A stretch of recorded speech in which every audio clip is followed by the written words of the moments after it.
Welcome to the great adventurers of old-time radio from Boise, Idaho. This is your host, Adam Graham. In a moment, we're going to bring you the next episode of the interplanetary adventures of Flash Gordon.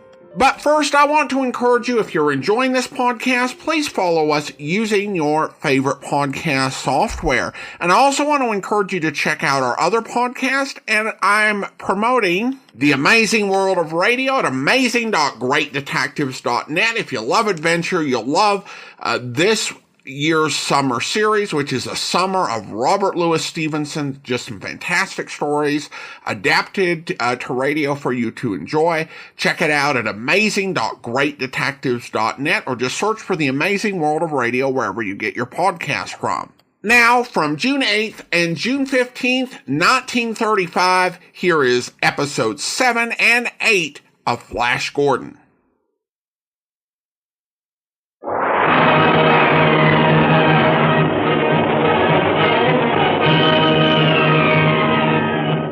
Presenting the amazing interplanetary adventures of Flash Gordon.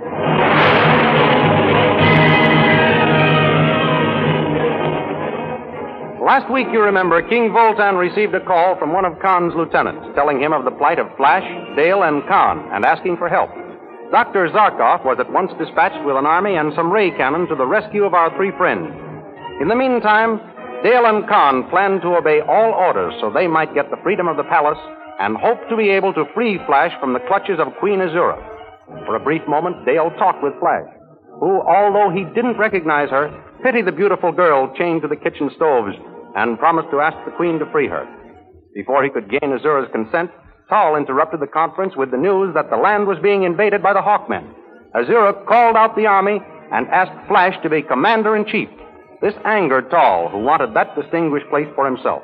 These thrilling adventures come to you as they are pictured each Sunday in the Comic Weekly, the world's greatest pictorial supplement of humor and adventure. The Big Comic Weekly, each page printed in full colors, is distributed everywhere as an integral part of your Hearst Sunday newspaper.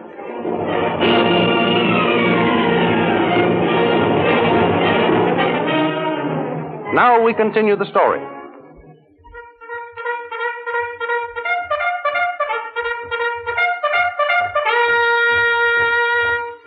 Summoned by Azura, legion after legion of blue magic men fall into formation.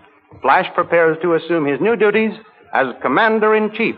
Azura, how large is your army? I do not know exactly. Then the first thing to be done is to review the regiment. I must know what strength of armed men I have at my disposal. Very well. Come under this balcony, Flash. From here you will have a good view of the parade ground. Azura, I wish to have your army... Our army, my prince. Our army pass in review. Will you give the order, please? When I asked you to become commander-in-chief, I gave you full command of the armed forces. Thank you. Tal? Sire. Send word for formation past this balcony. As you command, sire. Serving as your commander-in-chief is a pleasure, Azura, but it is also a great responsibility. Not too great for you, my noble prince. I shall do all in my power to prove worthy of your faith.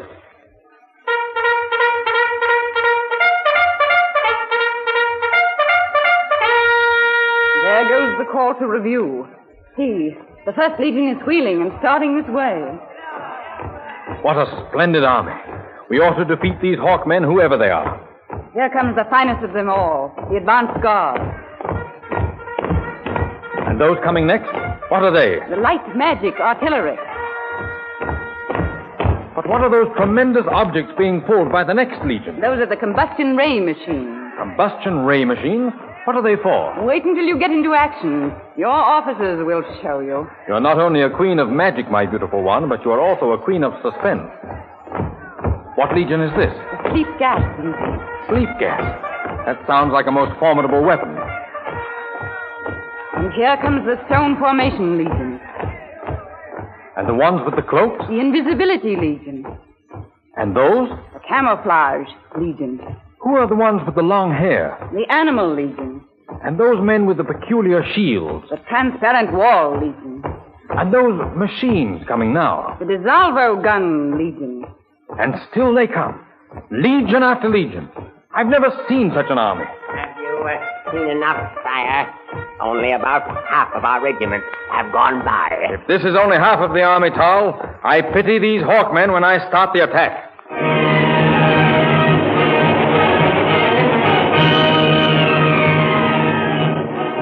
While Flash is looking over his army, Prince Zarkoff is in conference with Mar, one of the Hawkmen's officers. We must find out if Flash and Gale and Khan are still alive before we make any rash attacks, Mar. You are quite right, Commander Zarkoff. Turn on your spacograph and let us see what we can see.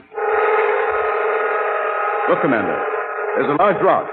It must be the rock which is blocking the entrance to the cave, through which Flash, Dale, and Captain Khan disappeared. We cannot see beyond it.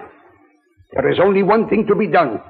Blast it out of our way. Shall I order the battery of ray cannon into position? At once. Swing the battery of ray cannon into position. Aim for the rock. I hope we are not too late to save them. Oh, I hope not, too. Captain Khan is too good an officer and friend to lose. Ready with the range? They have found the range, Commander. You may fire. Fire!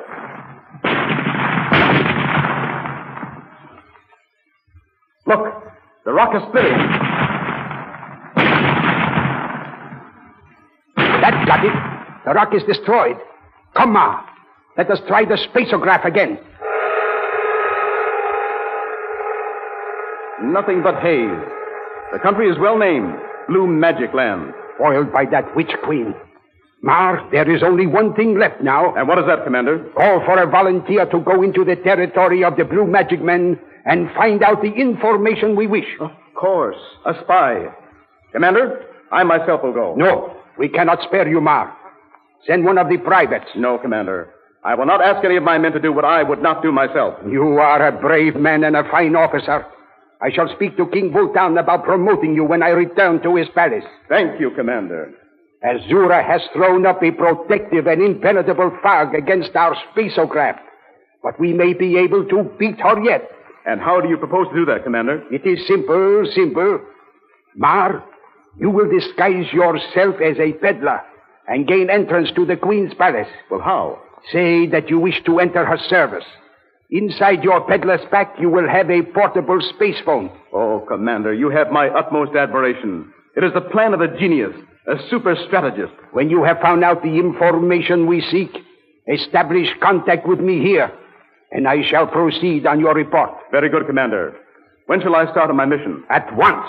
Commander, I shall give you the information or my life.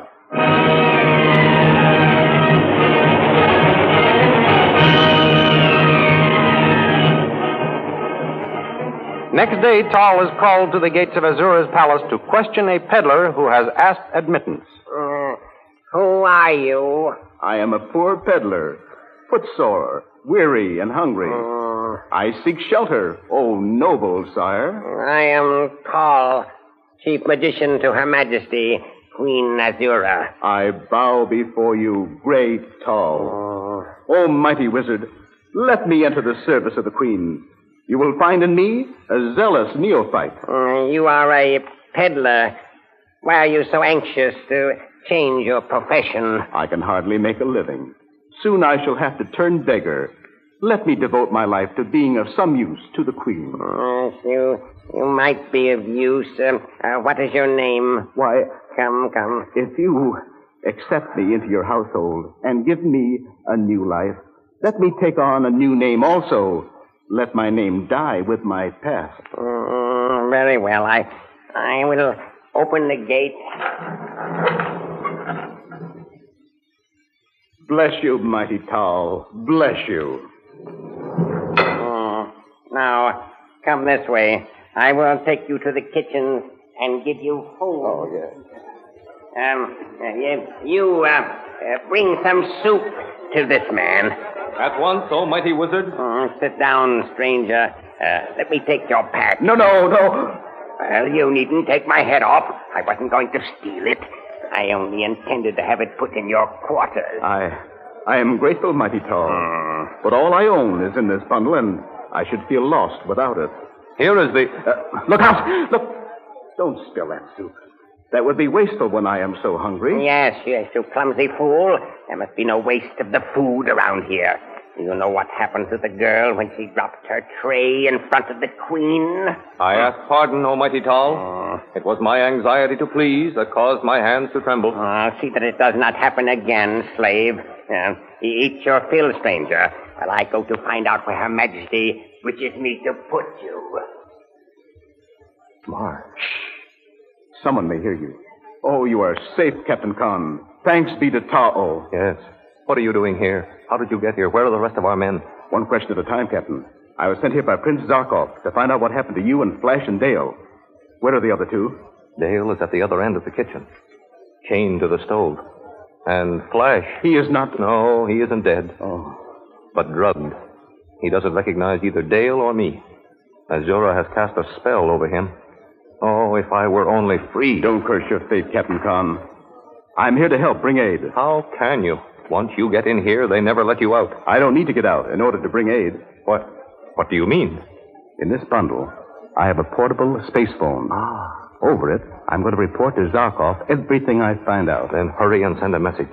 Tell him we are alive and that he must come quickly. They seem to be mobilizing the army for an attack. Well, where can I go to send it? Tal may come back any minute. Let us go where Dale is. She can watch for Tal's return. We can put the ground wire of the space phone outside the grilled window, and there will be less interference. Come along. Where are you two going? The peddler feels faint in this heat. I am helping him to that window yonder where he may get a breath of air. All right. Go ahead. Come on, you slaves. Get to work. Oh, that was a close call, Captain. Yes. We must work fast. Dale. Yes, Con? What is it? Oh. This is Captain Mar. He has been sent by Prince Zarkoff to find out about us. Oh, Captain Mar, I'm so glad you've come. Are you going to get us out of here? I hope so, Princess. But first I must report to Zarkoff by space phone. Dale, go over there as far as your chain will let you. Watch for Tal or the guard. I will watch from here while Mar sets up his machine. At once. The coast is clear. Hurry! Captain Mar calling Prince Zarkoff. Captain Mar calling Prince Zarkoff. Captain Mar calling Prince Zarkoff. Captain Mar calling Prince Zarkoff. At the same time, Prince Zarkoff, in the far-off kingdom of the Hawkmen, is trying to establish a space phone connection. Zarkoff calling Captain Mar. Zarkoff calling Captain Mar. No answer, Prince Zarkoff. No answer. He should have arrived, and we should have received a report by now. The blue magic men are marching to attack us, Prince Zarkoff. Sentry has just sighted them. Bring me my distance glasses. Here, Prince Zarkoff. I see them. And there's Flash, on horseback. They must have tied him on and are using him to bait us into attacking them. Very well, we shall call their bluff. Colonel, order the first company of Lancers to charge.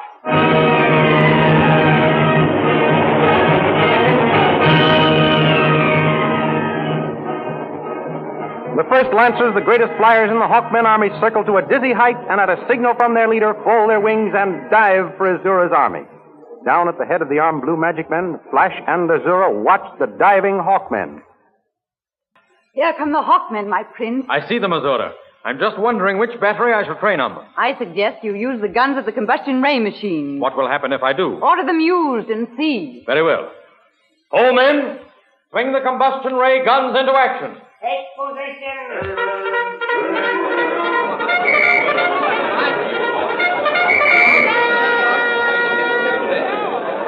Ray guns are ready.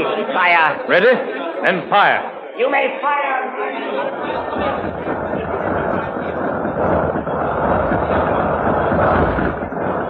Now you see, my prince, what the combustion ray machines do. They cough out flaming death. Yes, those fluttering Hawkmen can't survive such devastating heat. Look, they're already dropping to the ground like moths with singed wings. You're right, my queen. Hold, Tal. Fire. Let them have it again. Fire.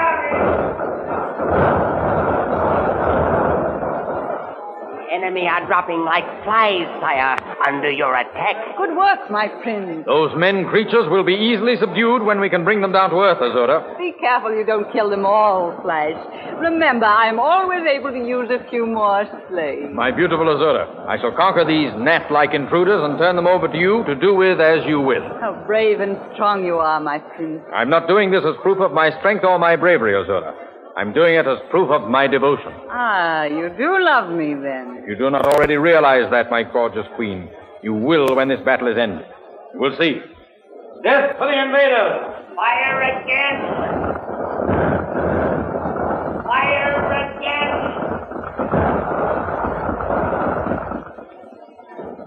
In the meantime, on the other side of the flaming barrage, Zarkoff holds an anxious conference with one of the officers of the remaining Hawkmen. Signal your men to retreat, Captain. There is nothing to be gained by flying into their fire. Very well, Prince Zarkoff. Bugler, sound retreat.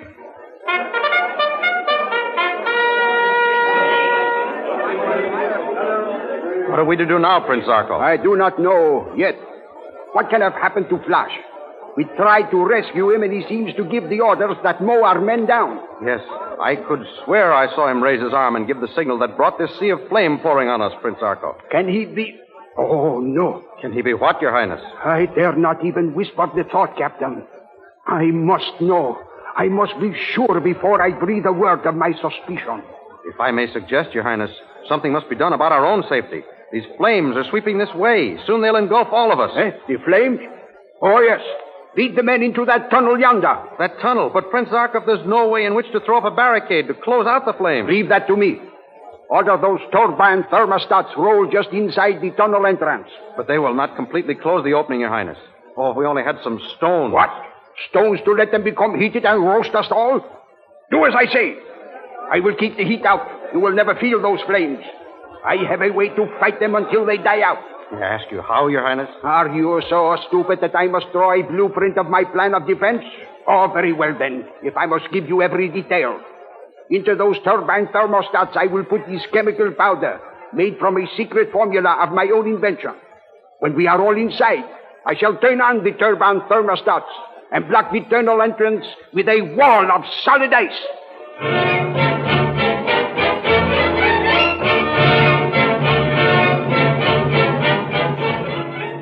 While the battle rages, let us go back to the palace of Azura. There we find Dale and Khan and the spy, Mar. Try him again, Mar. Calling Prince Zarkoff. Captain Mar, calling Prince Zarkoff. Tom, Mark, look out! The guard! Disconnect, Mar. Here comes the guard. What shall we do? Throw yourself across the space phone, so your cloak hides it. That's it. Play up to whatever I say. What's going on here? The traveler felt faint. I brought him over to this grilled window for some air. It isn't everyone who can stand this intense heat, guard. They all can't be as strong as we are. Weaklings. But I thought I heard an odd sound and a voice calling out. You did. Oh, Khan. What was the meaning of it? In this man's country, they worship a different god from yours or mine. Well? In his hour of distress, the traveler was summoning the highest aid he could call upon. Oh, of course. Who doesn't? But that buzzing noise, what caused that? The buzzing noise? Yes, the buzzing noise. Oh, that. Yes, that. I didn't think you'd heard that over where you were. I can well believe that. Oh, Dale, take the guard over there and turn him with his back to me. I'll make the noise again, and I'll show him what made it.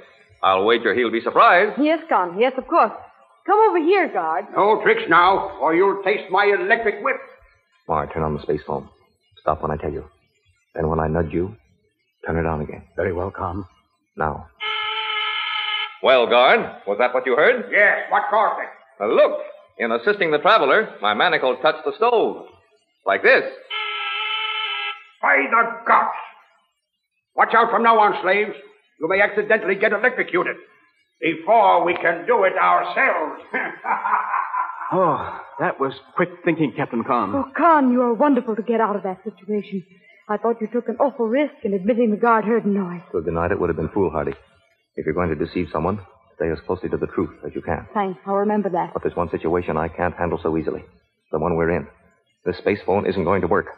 How are we going to get word to Zarkoff? I've got that all taken care of, Captain Khan. You have? Well, how will you do it? I myself shall take the information to him. You'll never get to Zarkoff alive. They won't let you out. Oh, yes, they will. Who let me in here? Tal, the chief magician. Well, You mean Tal will let you out? But Tal's not here. He's away with the army. he is?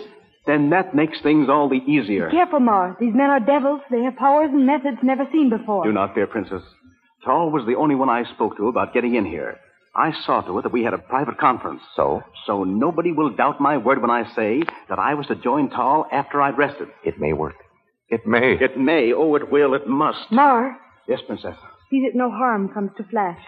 Dr. Zarkoff should capture him. He may not understand why Flash acts as he does. I understand, Princess. I shall explain everything to Zarkoff. And if you should be captured by the Blue Magic Men, Yes? find out what hold the Witch Queen has over Flash and try to break the spell. If that is to be my fate, Princess, you may rest assured I will carry out your mission. When are you planning on leaving, Ma? Well, if I try to leave now, it might be difficult. Yes. I shall wait and take my departure tonight.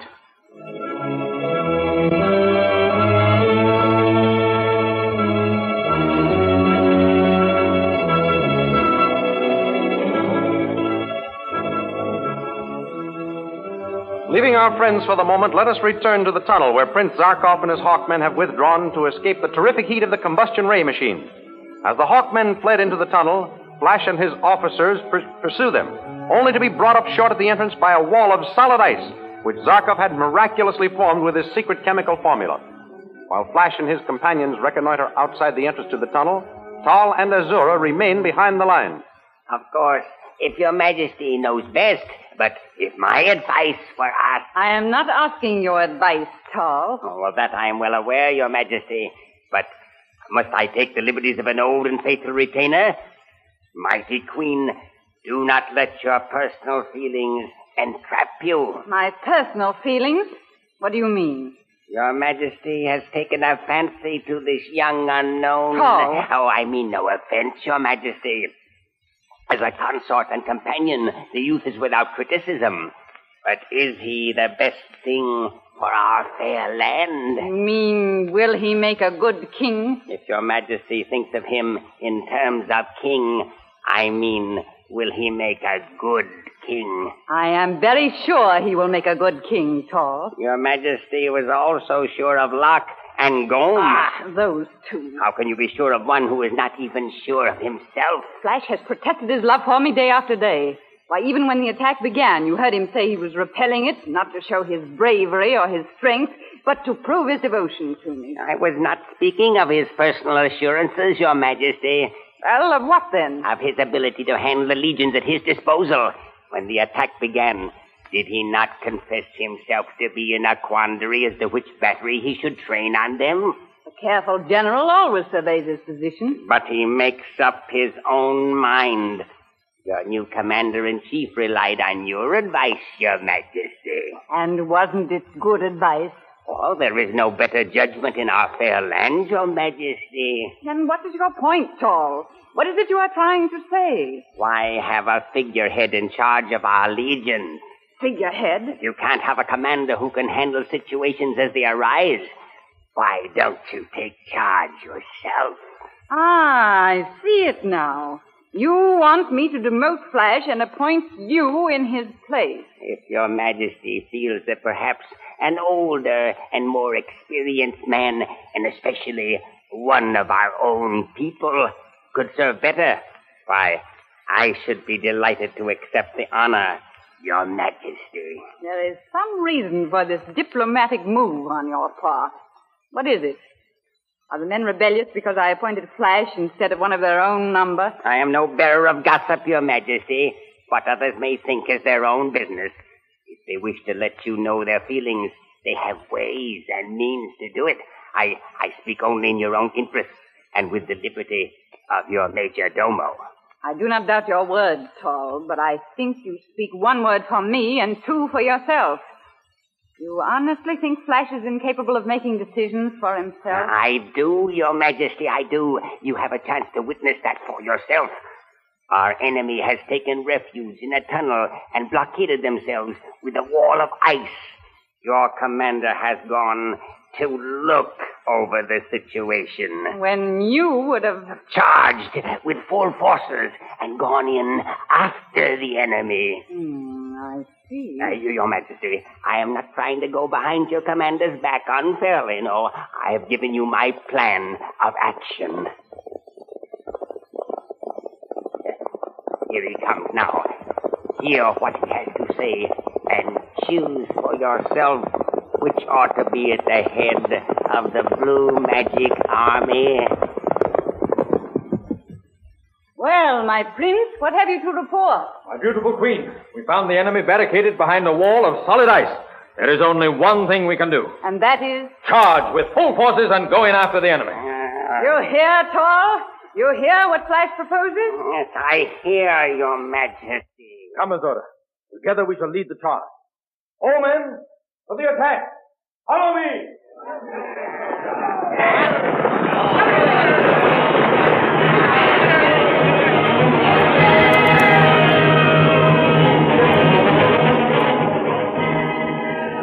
See these amazing characters in full-color pictures next Sunday in the Comic Weekly, which is an integral part of your Hearst Sunday newspaper.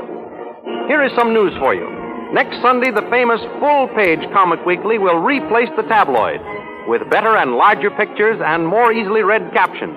What a treat is in store for you next Sunday, with Skippy bringing up Father, the Little King, Barney Google, and all those other funny fellows just twice as large. You have enjoyed them in the tabloid size.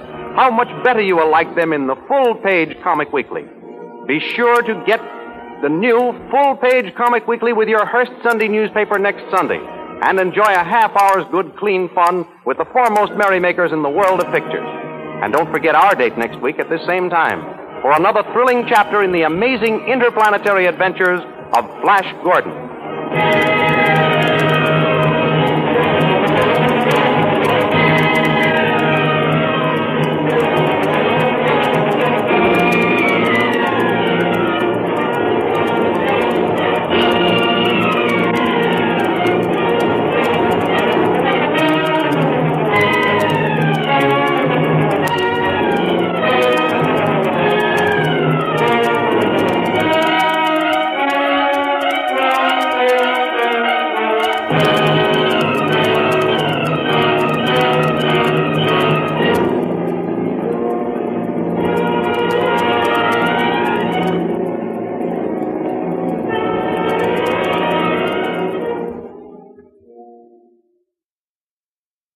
Welcome back. So, the palace intrigue by Tall takes up a lot of the final part as he's trying to discredit Flash. The problem is that he's doing so very transparently, and neither argument he advances is much good. The argument over Flash's hesitation as to which weapon to use is silly. Flash is only given minutes before the attack and presented the most awesome array of fantasy science fiction weapons you can imagine. And let's just go ahead and appreciate that troop review scene for it be illustrating the way that radio can really allow listeners to paint the pictures of the scene in their mind, even without the expansive soundscapes you get in modern audio drama. The narration and a slight use of effects really helped paint this picture. Now, the art of Alex Raymond in the comic strips is gorgeous, but the theater of the mind might even surpass that. I will say that I initially thought it was a bad sign for the Blue Magic Men that Azura didn't know her troop strength. Then you realize the awesomeness of the weapons and divisions available, and it's kind of like, precise count doesn't really matter that much. And honestly, on your first introduction to this stuff, it's like a kid in a candy store if you're a man of action. You don't know what to use. And then the fact that it's got a cool name doesn't show you its drawbacks, the range of their weapons. And you're, again, only given a few minutes to make your decision. So it makes sense to ask someone who knows. And certainly Azura had a really good idea. If all other things were equal with Flash, it's not a long-term problem because he can learn about all of this stuff. The argument over his delaying the decision as to the next step to take is just kind of churlish, as we heard, because he had reached the same decision that Tall had, just took a little longer and deliberated. The real argument, which Tall tried to get at delicately, but really couldn't, is that Flash Gordon is someone that is just under mind control and could just as easily fall out from her spell. And having someone who is not really with you freely fighting his allies is a recipe for disaster. And again, Tal tried to hint at that, but Azura's ego won't really allow her to consider that her magic might not be as unbreakable as she thinks. On the other side, I did appreciate some of the failings of Zarkoff's, that the communicator didn't actually work to get through the palace. Certainly makes sense. I mean, he is a genius, but there has to be a limit. You give someone a communications device for an uncharted territory that's untested with limited knowledge of the terrain and what might cause interference, and things will happen, and plans will fail, and so they did. It was still not a great decision to put Zarkoff in charge of the army. The decision to charge was reckless and had the consequences you'd expect. Again, this is what happens when you put a scientist with no combat experience in charge of an army. It illustrates that intelligence in one area might not be transferable to another type of area, such as military command. The one thing I did chuckle at a little bit was in this far-off civilization, we had the same bugle calls.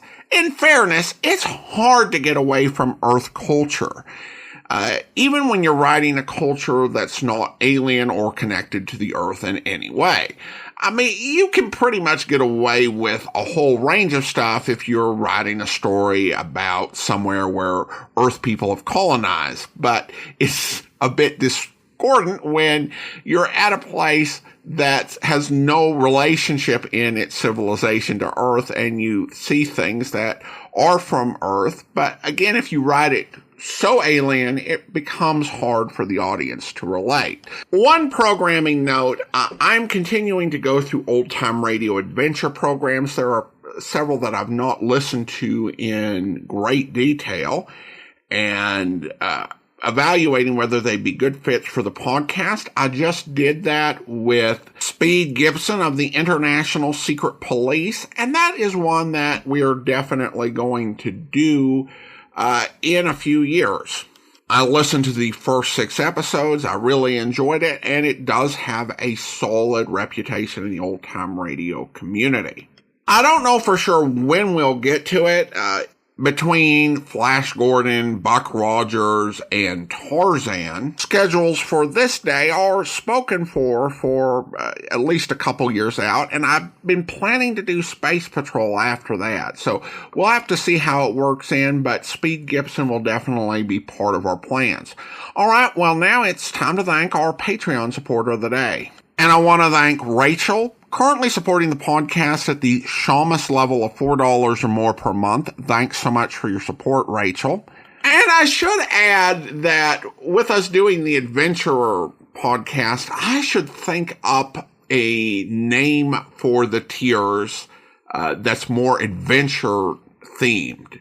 It would still be, if I was thanking her on Great Detectives, it'd still be the Shamus level. But I'm thinking it should be something different on the Adventurers podcast. So I'm kind of working on that in my mind, and hopefully we'll come up with something in a week or so, but we'll just go with Shamus for now. All right. And that will do it for today. We will be back next Tuesday with another exciting interplanetary adventure of Flash Gordon, and join us back here on Saturday for Wartime Intrigue in Cloak and Dagger. In the meantime, do send your comments to box13@greatdetectives.net. From Boise, Idaho, this is your host, Adam Graham, signing off.